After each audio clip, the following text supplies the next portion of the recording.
Okay, so you got your land.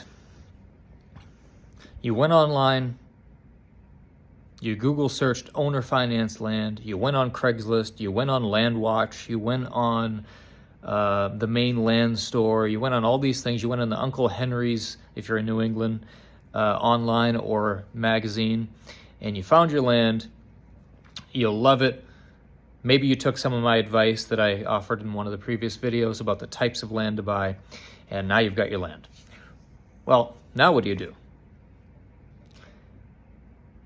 Well, the first thing I did, the most obvious thing to me, was to make an opening to get onto my property. And if I'm assuming that everyone's interested in this channel because they too are possibly getting into homesteading and off-grid living and kind of doing a lot of this on their own, you're probably going to want to go about this the same way. I have a handful of chainsaws. I don't ever recommend bringing one chainsaw on the property. You always want to have at least two, because more than likely at some point you're going to need to rescue one of those saws from getting stuck. That's the biggest reason.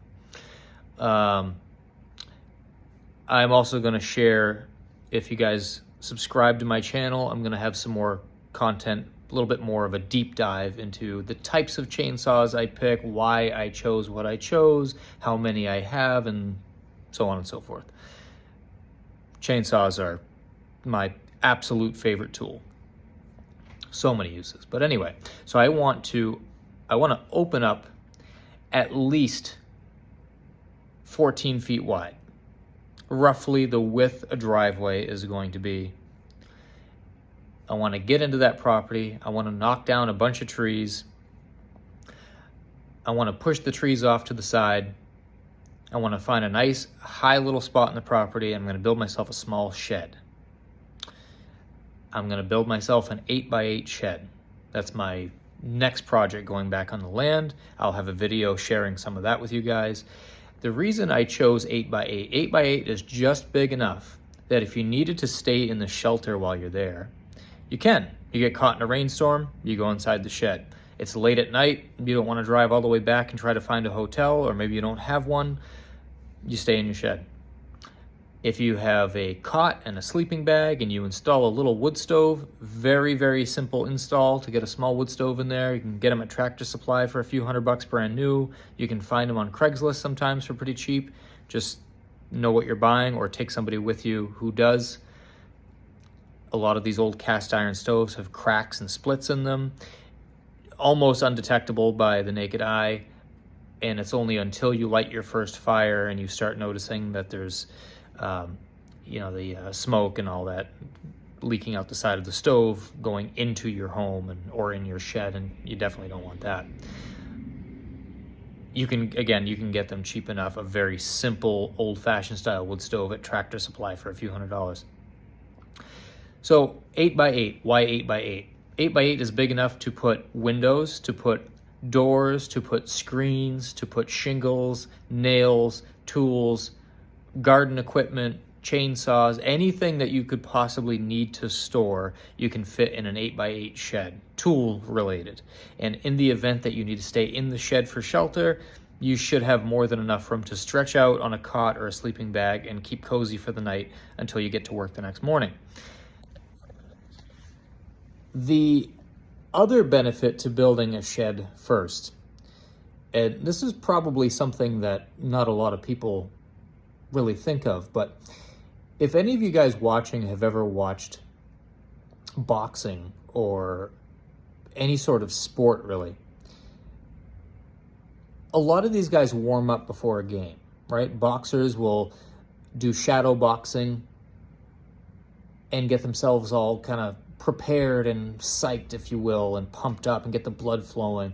Hockey players will skate around the rink, and basketball players will do the same. They'll run around their court, and they'll take shots at the net and all that kind of stuff.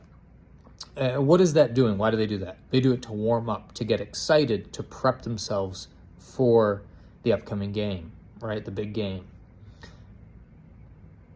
Well, building a shed, believe it or not, is very much the same kind of thing. So you get on your property, you knock the trees down, you make your opening, you push the logs away, and you start to build a shed. And especially if you're kind of new at this whole thing, a shed is a really simple structure to build. There are countless free printouts and free designs online. And even if you don't go that route and you kind of wing it, guys, it's a shed. It's not a monument. You're not building the Colosseum. It's to keep your tools dry and keep yourself out of the weather if need be, right? You're not actually building your house. It's just a shed. So perfection is not necessary. But going back to my point, so while you're building the shed, you're preparing yourself. You're building your walls, you're building a roof, you're making measurements, you're using your power tools, you're stimulating your mind, and you're getting excited. And as simple as a shed can be, when the shed is completed, it's another step closer to finalizing your property. I mean, your property will never really be final, but a step closer to having your homestead semi-complete. And when you step back and you look at that shed and you go, yeah, I built that. It's exciting. It's invigorating. It's uplifting. Makes you feel, you know what? I think I got this. Yeah, I got this. What else can I build now? That's one of the greatest importances of building a shed, is it's a starting point. It stimulates you.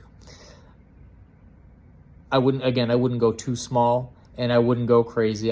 There's no need to build a 12 by 20 or a 40 by 60, 40 by 80. You don't need to do that right now. Later on down the road, absolutely. If you want to do that and your home is built and everything else, go right ahead. But with these sheds, the cool thing is you can go on Craigslist right now. You could go into the free section of Craigslist and you can find windows and you can find doors. Sometimes you can find stoves, and there's nothing wrong with them. People are moving or they're updating or whatever, and they're giving away these cast iron stoves and such. Tools. Like they say, one man's trash is another man's treasure, right? So you can find sometimes these older tools, old axes, old rakes, and things like that. And those sort of things you don't really need brand new. So